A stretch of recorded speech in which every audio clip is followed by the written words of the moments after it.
Merhabalar arkadaşlar, kanalıma, mutfağıma hoş geldiniz. Bugün sizler için çok güzel baklava videosu tarifi hazırladım.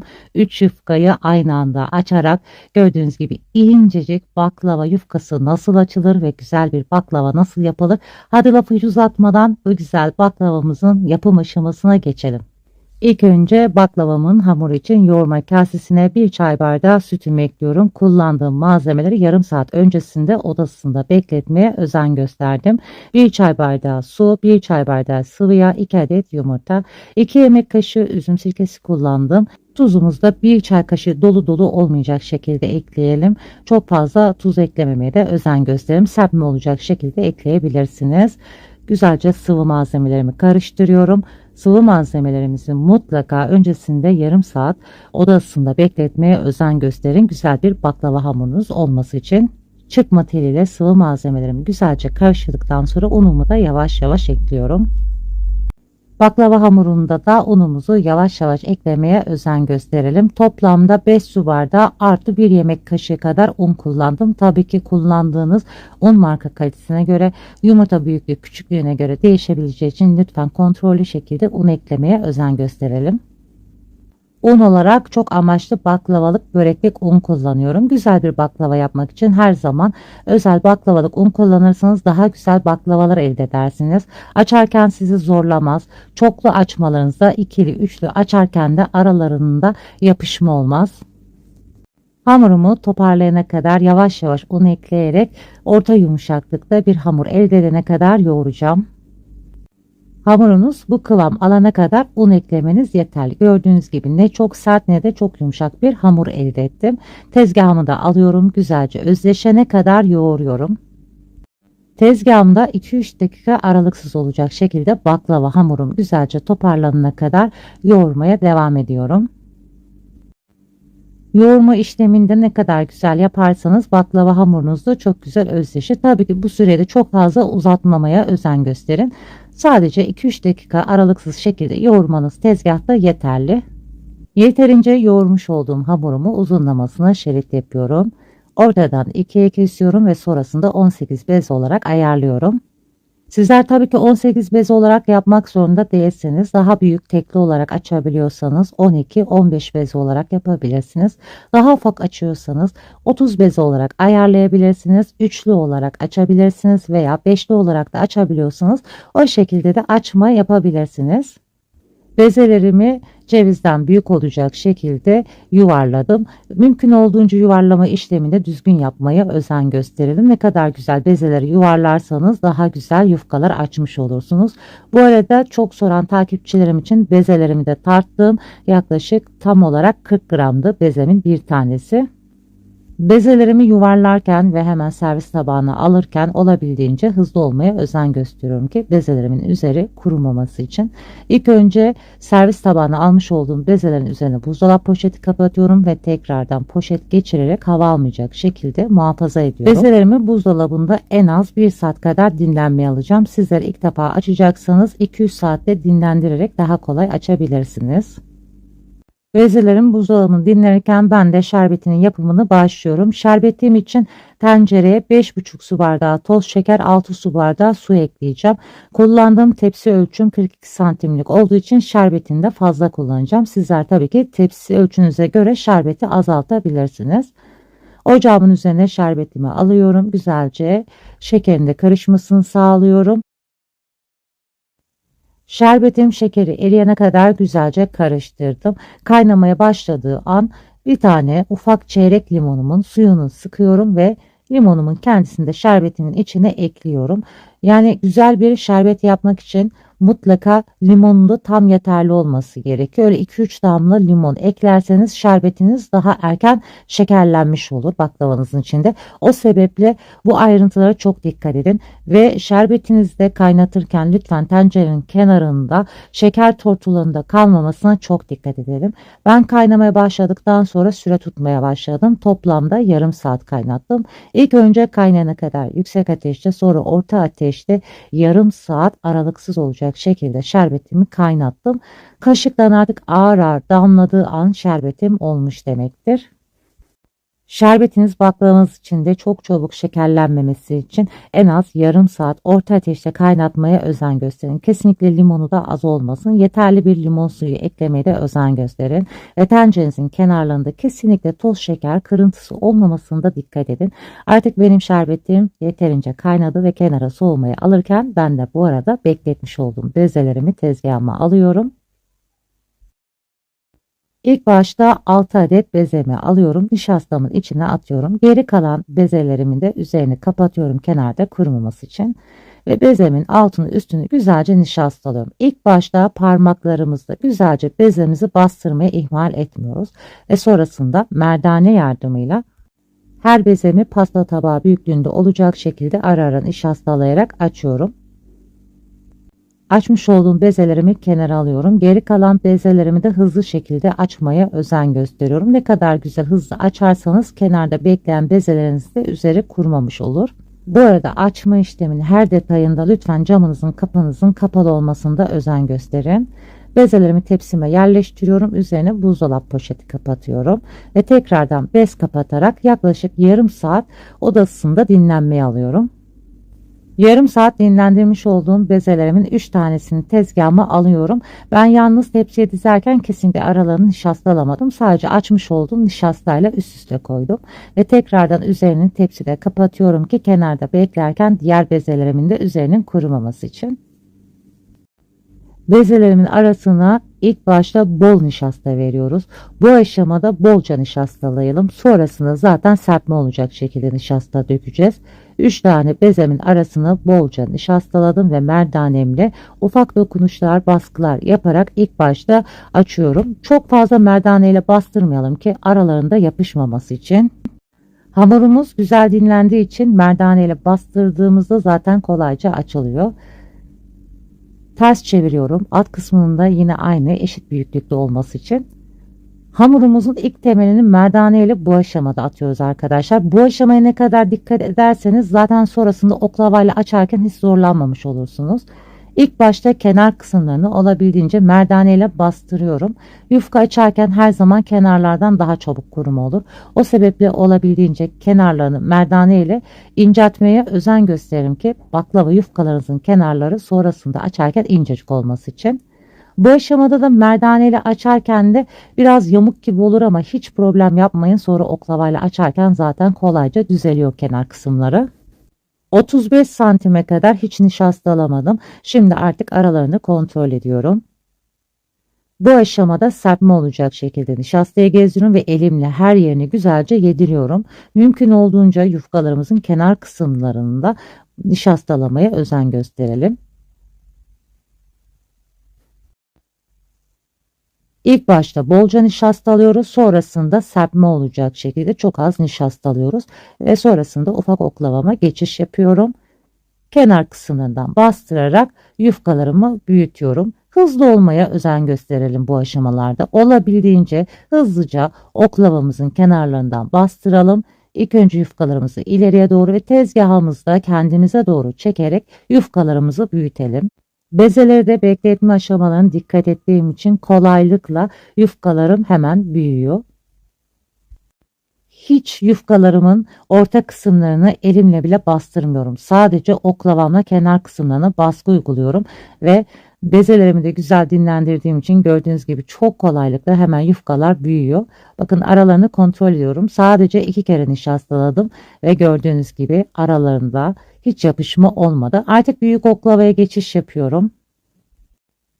Tekli olarak da oklavama sarıyorum ve hızlıca oklavamın kenarlarından baskı uygulayarak yufkalarımı açıyorum.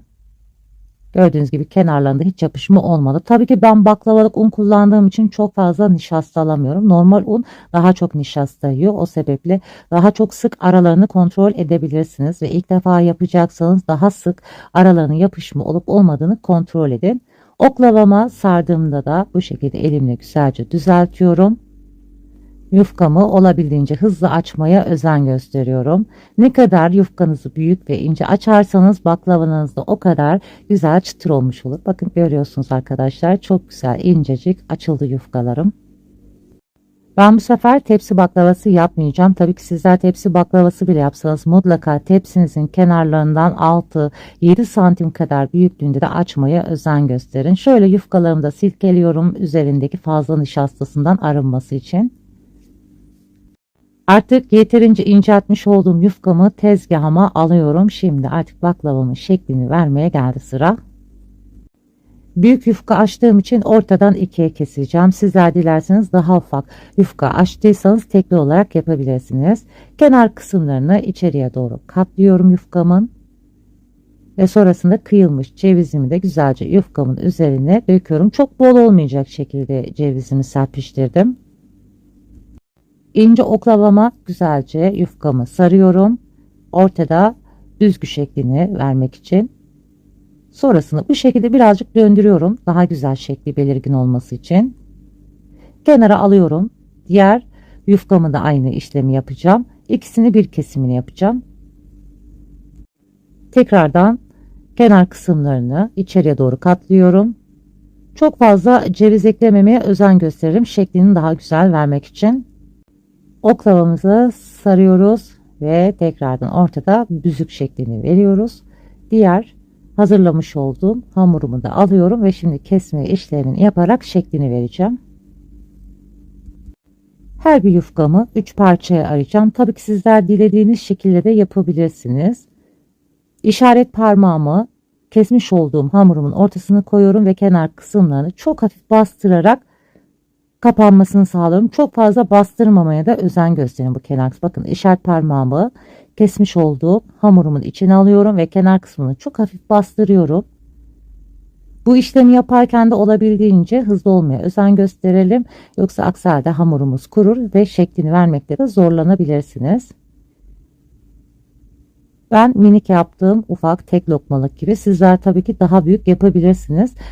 Ben bu sefer baklavalarımı bülbül yuvası olarak yapıyorum. Tabii ki sizler bu hamurla istediğiniz baklavaları yapabilirsiniz.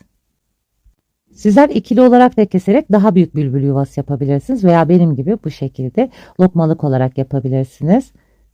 Sonrasında kenar kısımlarında açılmaması için, birbirinden destek alması için şöyle çok fazla sıkıştırmadan birazcık baklavalarımı yakın dizmeye özen gösteriyorum. Çok fazla da sıkı olmayacak şekilde tepsiye yerleştirelim. Sizler böyle yuvarlak tepside yapmak istemiyorsanız normal kendi fırınınızın tepsisinde de yapabilirsiniz. Geri kalan baklava hamurlarımı da hemen hızlıca açmaya özen gösteriyorum. Videomun uzunluğundan da sıkıldığınız yerde ileriye doğru sarabilirsiniz. Bilmeyen arkadaşlar için elimden geldiğince detaylı şekilde anlatmaya özen gösteriyorum. Belirttiğim detaylara dikkat ederseniz sizler de çok kolay baklava yufkaları açabilirsiniz. Bakın gördüğünüz gibi aralarında hiç yapışma olmadan kolaylıkla yufkalar yapabiliyorsunuz. Sadece dikkat etmeniz gereken güzel baklavalık bir un kullanmaya önem verin ve mutlaka açma işlemini yaptığınız ortamında ılık olmasına ve rüzgarlı olmamasına da dikkat edin. Hamurlarımız kenarda bekledikçe geri kalan yufkalar da daha kolaylıkla ve incecik açılmış oluyor. Dilerseniz bezelerinizi akşamdan dinlendirip sabah da açabilirsiniz. Tabii ki eğer ununuz daha kaliteli olursa geceden bekletebilirsiniz. Bazen ununuzun kalitesine göre geceden beklettiğinizde sabah açmak zor olabilir. Olabildiğince yufkalarımızı büyütürken nişastasını da yedirmeye özen gösterelim. Çok fazla nişastalamamaya sonrasında özen gösterelim. İlk başta bolca nişastalayalım, sonrasında serpme olacak şekilde nişastalamanız yeterli. Sizler de evde baklavacılar kadar incecik yufkalar açabilirsiniz. Bu detaylara dikkat ettiğinizde ben elimden geldiğince her zaman sizlere tüm püf noktalarını vermeye çalışıyorum. Evet, geri kalan yine yufkalarımı aynı şekli verdim. Sizlere çok fazla sıkmamak adına o aşamaları göstermedim. Tepsiye bülbül yuvalarını çok sıkı olmayacak şekilde ama uç kısımlarında açılmaması için mümkün olduğunca bu uç kısımlarının da kenarlarını birbirlerine değmesini sağlayalım. Tek baklava hamuru ölçüsüyle 2 tepsi baklava yapmış oldum. Büyük tepsimin ölçüsü 42 santim. Borcamım da büyük yuvarlak olan borcamlardan. Bülbül yuvası baklavalarımın üzerine dökmek için tereyağımı ocağın üzerinde erittim. Yaklaşık 450 gram kadar tereyağımı erittim. Üzerinde 1 su bardağı sıvı yağ ekliyorum ve güzelce yağlı karışımını da karıştırıyorum. Tereyağı fazla kullandım. 2 tepsi olduğu için bunu da belirtmek istiyorum. Bülbül yuvası baklavalarımın üzerine güzelce kaşıkla her yerine gelecek şekilde döküyorum. Normal tereyağı kullanacaksınız. Erittiğinizde üzerindeki köpükleri ve dibindeki ayranlı kısmı da süzdürmeyi unutmayalım. Baklavalarımın üzerinde yağımı ılık olarak ekliyorum. Yağımı baklavalarımın üzerine dökerken ben de size küçük bir hatırlatma yapmak istiyorum. Kanalıma hala abone değilsiniz. Abone olmayı, daha güzel tariflerden haberdar olmak için zil sesini açmayı unutmayın. Bu sayede başka güzel yeni tariflerimden anında haberdar olabilirsiniz. Baklavalarımın üzerine her yerine gelecek şekilde yağımı gezdirdim. Öncesinde ısıtmış olduğum 180 derece alt üst fanlı ayarda baklavamı pişirmeye alacağım. Baklavamın üzeri çabuk kızarmaması için orta rafın bir altında pişiriyorum. 20 dakika kadar yaklaşık 180 derece alt üst fanlı ayarda kızartacağım baklavamı ve sonrasında 20 dakika sonra alt üst fansız ayarda 160 derecede baklavamın içi de güzelce pişene kadar daha çıtır olması için bu şekilde 1 saat kadar yaklaşık pişireceğim. En son baklavanızın altı da güzel kızarması için fırınınızın tabanına koyun. Yaklaşık orada da 10 dakika kadar pişirmeye özen gösterin.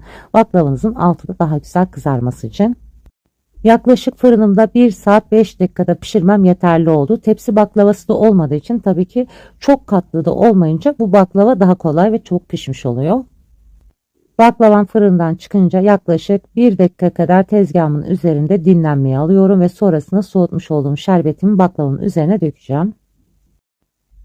Kenarda soğutmuş olduğum şerbetimin de kıvamını sizlere göstermek istiyorum. Çok akışkan, sulu bir şerbet değil kesinlikle. Verdiğim şerbet ölçüsü de tek bu tepsi içindir. Diğer borcamdaki baklava için ayrıca şerbet yapacağım. Bunu da belirtmek istiyorum. Evet, 1-2 dakika bekletmiş olduğum baklava şerbetimizin her yerini güzelce gezdiriyorum. Mutlaka özenle şerbetlemeye özen gösterelim. Bütün tatlılarımızın üzerine gelecek şekilde şerbeti dökelim. Şerbeti döktükten sonra üzerine tepsi veya hiçbir şey kapatmıyorum. Bu şekilde soğuyana kadar tezgahımın üzerinde dinlendireceğim. Şerbetinin daha güzel çekmesi için. Yaklaşık 3 saat kadar şerbetiyle dinlendirmiş olduğum baklavamı servis tabağına aldım. Bülbül yuvası baklavamın orta kısmına da Antep fıstığı tozu ekledim. Gördüğünüz gibi görünümüyle de çok şık ve güzel bir bülbül yuvası baklavalar olmuş oldu. Tepsideki bütün bülbül yuvalarının orta kısmına Antep fıstığı tozu koymadım. Servis yaparken servis tabağının üzerinde yapıyorum. Sizler de bu şekilde yapabilirsiniz.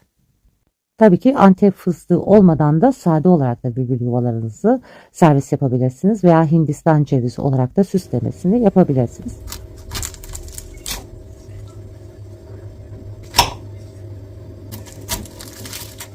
Sesten de anladığınız gibi çıtır ve kıyır kıyır baklava oldu. Gönül rahatlığıyla bu güzel baklavayı deneyebilirsiniz. Şimdiden deneyip yapacak olanlara afiyet olsun. Başka güzel tariflerde görüşmek üzere. Hoşça kalın, sağlıcakla kalın.